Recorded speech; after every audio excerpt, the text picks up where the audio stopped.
विकसित भारत देखना चाहते हैं, हम डेवलप इंडिया देखना चाहते हैं, लेकिन क्या ये हमारा ख्वाब क्या इन्हीं हालात में पूरा होगा? नहीं हो सकता। और उसमें नॉन मुस्लिम भी होंगे और मुसलमान भी होंगे, मेंबर पार्लियामेंट भी होंगे, मुस्लिम और गैर मुस्लिम सभी होंगे, अपोजिशन पार्टियों के भी होंगे, दीगर पार्टियों के भी होंगे, लेकिन साथ ही साथ सिविल सोसाइटी के जो आला क्लास के लोग हैं वो भी रिप्रेजेंट करेंगे अपने अपने ग्रुप को, अपनी सोसाइटी को और अपनी कम्युनिटी को। ये एक हमारा प्रोग्राम था और उस प्रोग्राम के तहत में जब इत्तला मिली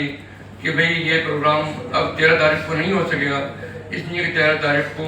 होली है और उसकी वजह से पार्लियामेंट भी छुट्टी की जा रही है, तो हमने इसको एक्सेप्ट किया है और हमने 17 तारीख का ऐलान कर रहे हैं कि यही धरना 10 बजे से लेकर 2 बजे तक 17 तारीख को जंतर मंतर पर होगा। हम आप हजरात के जरिए ये बात पहुंचा देना चाहते हैं कि कोई भी बिल बनता है या कोई भी बिल पार्लियामेंट में आता है, उसका एक प्रोसेस होता है बिल तैयार करने का। जब ट्रैकिंग रिकॉर्ड देखें कि आज तक ये पता नहीं चल सका है कि इस बिल की प्रिपरेशन कब से शुरू हुई, कब खत्म हुई,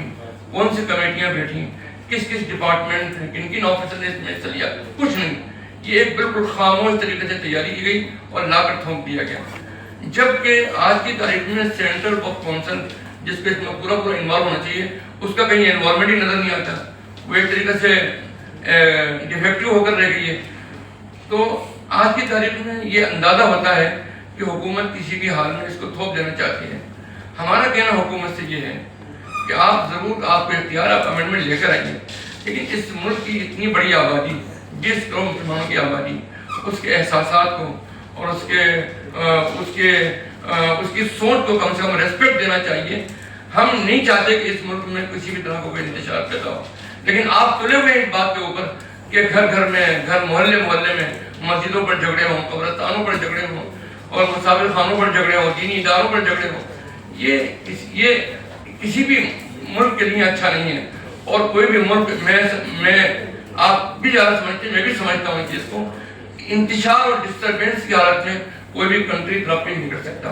अमन और शांति की हालत में तरक्की कर सकता है। हम इस देश की तरक्की चाहते हैं, हम विकसित भारत देखना चाहते हैं, हम डेवलप इंडिया देखना चाहते हैं, लेकिन क्या ये हमारा ख्वाब क्या इन्हीं हालात में पूरा होगा? नहीं हो सकता।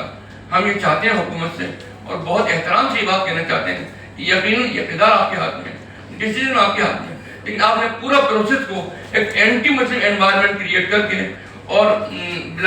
बेचारे भोले भाले हिंदुओं को भी ये बात समझा दी है कि ये देश के हित में है। मैं ये बात कहना चाहता हूँ हमारे हिंदू भाइयों से भी कि ये देश के हित में नहीं है ये अमेंडमेंट, बल्कि देश के खिलाफ है, अनकॉन्स्टिट्यूशनल है। हम उसकी 42 जो अमेंडमेंट है उनकी मुखालिफत करते हैं और कोई भी इसमें एक दफ़ा ऐसी नहीं है जो हमारे लिए एक्सेप्टेबल हो। हमने जब, मैं खुद ही मौजूद था जब पार्लियामेंट में जगदम्बिका पाल जी के सामने हमने रिप्रेजेंट किया जेपीसी के सामने, तो उन्होंने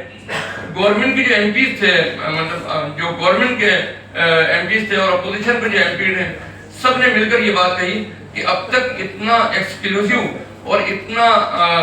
गोया के डिटेल डॉक्यूमेंटेशन हमारे पास नहीं आया है जिसमें सारा मसला मुसलमानों का क्लियर हो जाए कि मुसलमान क्या चाहता है। बहरहाल हमने ये बात कही है और हम इस बात को अपने एहतजाज के जरिए, जो कि हमारा एहतजाज 17 तारीख को होगा और पुरअमन होगा और शांति तरीके से होगा, और हम ये चाहते हैं कि इस मुल्क में शांति बरकरार रहे, इसलिए हम हुकूमत से ये साफ साफ ये बात कहना चाहते हैं कि वो अपना